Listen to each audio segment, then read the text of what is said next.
ఒక dumping yard మూడు పార్టీల మధ్య గొడవకు కారణమవుతుంది. ఇంతకీ ఎక్కడిది డంపింగ్ యార్డ్? ఎన్నాళ్ల నుంచి జరుగుతోంది రాజకీయ పోరాటం? స్థానిక ప్రజలేమంటున్నారు? అసలే గొడవకు ప్రధాన కారణం ఏంటి? ఉన్న ఎవిడెన్స్లేంటి? డంపింగ్ యార్డ్ వార్ పై బిగ్ టీవీ స్పెషల్ స్టోరీ.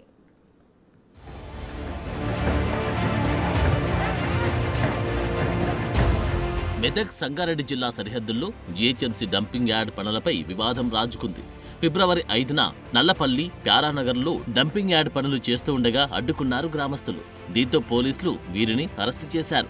ఇటు అటవీ ప్రాంతం, అటు జనావాసానికి దగ్గరగా డంపింగ్ యార్డ్ రావడంతో వీరు ధర్నా చేశారు. ఈ యార్డ్ ద్వారా ఇటు అడవే కాదు, అటు తమ పంట పొలాలు సైతం కాలుష్యమైపోతాయని ఈ చుట్టుపక్కల గ్రామాల వారు తీవ్రంగా వ్యతిరేకిస్తున్నారు.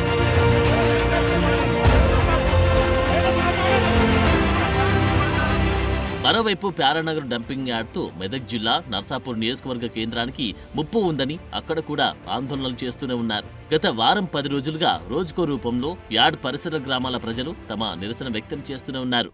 ఇవాళ మా గుమ్మడిదల్ మండలంలో ఒక సైడు తూర్పున ఏముంది అంటే ఎయిర్పోర్ట్స్ అకాడమీ ఉంది, దక్షిణాన ఏముంది అంటే మన పారిశ్రామిక వాడ ఉంది, పడమరన ఏముంది అంటే అటవీ ప్రాంతం ఉంది. కేవలం మన ఉత్తరం సైడ్ ఉన్నది మారుమూల ప్రాంతం నల్లవల్లి గ్రామం, ప్యారానగర్, కొత్తపల్లి.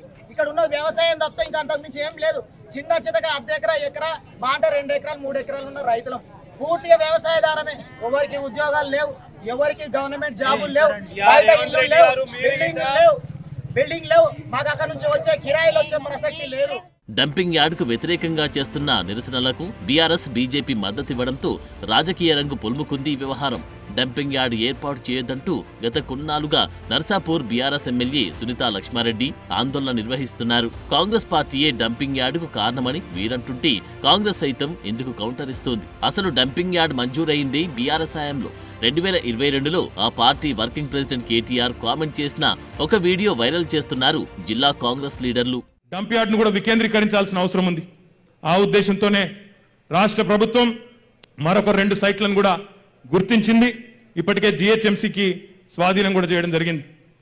సంగారెడ్డి జిల్లా లక్డారంలో, అదేవిధంగా మెదక్ జిల్లా ప్యారేనగర్లో ఈ 2 చోట్ల కూడా ఇప్పటికే స్థలాలు గుర్తించి ఎంపిక చేసి జనావాసాలకు దూరంగా, అంటే జవహర్ నగర్లో ఎదురైన అనుభవం మళ్ళీ అక్కడ కూడా కావద్దు, ఆ తప్పు అక్కడ కూడా చేయొద్దు, అక్కడి స్థానిక ప్రజలు కూడా ఇబ్బంది పడకూడదన్న ఉద్దేశంతో ప్యారేనగర్లో లక్డారంలో కొత్త స్థలాలు ఎంపిక చేసినాం. శాస్త్రీయమైన పద్ధతిలో అక్కడి ప్రజలకు కూడా ఇబ్బంది లేకుండా, అక్కడ చుట్టుపక్కల ఉండే ఎవరికి ఇబ్బంది లేకుండా అక్కడ ఇంకో కొత్త డంపింగ్ యార్డులు కూడా ఏర్పాటు చేయబోతాం. బీఆర్ఎస్ పార్టీ హయాంలో డంపింగ్ యార్డ్ స్థల సేకరణ పూర్తయిందని, కేంద్రం నుంచి అనుమతులు కూడా అప్పుడే వచ్చాయని అంటున్నారు కాంగ్రెస్ నేతలు. బీఆర్ఎస్ బీజేపీ నేతలు కావాలనే చెత్త రాజకీయాలు చేస్తున్నారని కౌంటర్ అటాక్ చేస్తున్నారు. డంపింగ్ యార్డ్పై పునరాలోచించాలని రాష్ట్ర ప్రభుత్వ దృష్టికి తాము తీసుకెళ్తామంటున్నారు వీరు. అలాగే బీఆర్ఎస్ బీజేపీ లీడర్ల మాయమాటలు విని మోసపోవద్దని వీరు సూచిస్తున్నారు.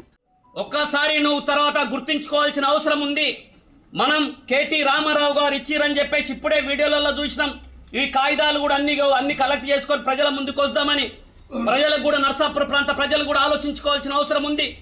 మీ ప్రాంతం కోసాన్ని, ప్రాంత అభివృద్ధి కోసాన్ని కృషి చేస్తాం తప్ప, మేము ప్రజల పక్షాన్ని రేపు నిలబడతాం తప్ప, కానీ మేము కాంగ్రెస్ పార్టీని పెట్టుకొని పదవుల కోసానికి ఆ గంప దాటే రకం కాదు మాది.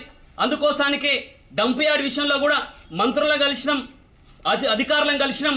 అవసరం అనుకుంటే ముఖ్యమంత్రిని కూడా కలిసి దాని పట్ల తర్వాత ప్రజలకు దాని మీద డంప్ యార్డ్ మీద నివృత్తి చేయడానికి మేము ముందుంటాం. ప్రజల తరపునే కొట్లాడి చేస్తాం. డంప్ యార్డ్ అనే కార్యక్రమం ముఖ్యంగా తర్వాత వారు భూములు కబ్జా పెట్టి వాళ్ళ ఏరియాలో వస్తే ఇది ఇబ్బంది అవుతాయని చెప్పేసి లక్షలాది ఎకరాల్లో ఉన్న అడవి ప్రాంతాన్ని నష్టం చేయాలని ఆ రోజు విధ్వంసం సృష్టించింది వారు. కాంగ్రెస్ లీడర్ల కామెంట్లకు రీకౌంటర్ ఇచ్చారు ఎమ్మెల్యే సునీతా లక్ష్మారెడ్డి.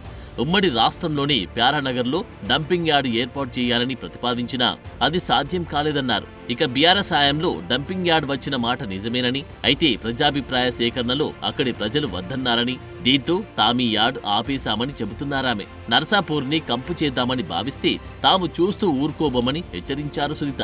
యార్డ్ పనులు ఆపకుంటే పెద్ద ఎత్తున ఆందోళనకు సిద్ధమవుతామన్నారు నర్సాపూర్ ఎమ్మెల్యే. లేకపోతే గ్రామాలంతా వద్దు వద్దు అని మొత్తుకున్నా గతంలో మేము ఆపడం జరిగింది. ఇక్కడ ఉన్నటువంటి వాళ్ళు కోర్టుకు చేయకపోవడం జరిగింది. కోర్టుకు చేయగలితే ఈ రోజు కోర్టు కూడా స్టేటస్కోప్ మెయింటైన్ చేయమని చెప్పేసి ఇచ్చిన ఆ స్టేటస్కోప్ పట్టించుకోకుండా ఈ రోజు పోలీసులతో పోలీస్ రాజ్యంగా ప్రజాపాలన రాజ్యం కాదు, పోలీస్ రాజ్యం వీళ్ళ ద్వారా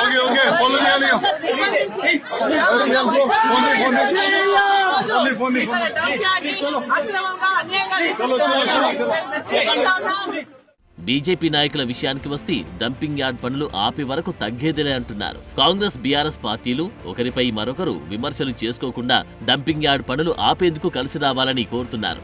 డంపింగ్ యార్డ్తో నర్సాపూర్ అర్బన్ ఫారెస్ట్ పార్కుతో పాటు పక్కనే ఉన్న రాయారప్పు చెరువు కూడా కలుషితమయ్యే ప్రమాదముందంటున్నారు. మెదక్ ఎంపీ రఘునందన్ రావుతో కలిసి త్వరలోనే కేంద్ర పర్యావరణ శాఖ మంత్రిని కూడా కలిసి డంపింగ్ యార్డ్ వల్ల జరిగే నష్టాన్ని వివరిస్తామన్నారు.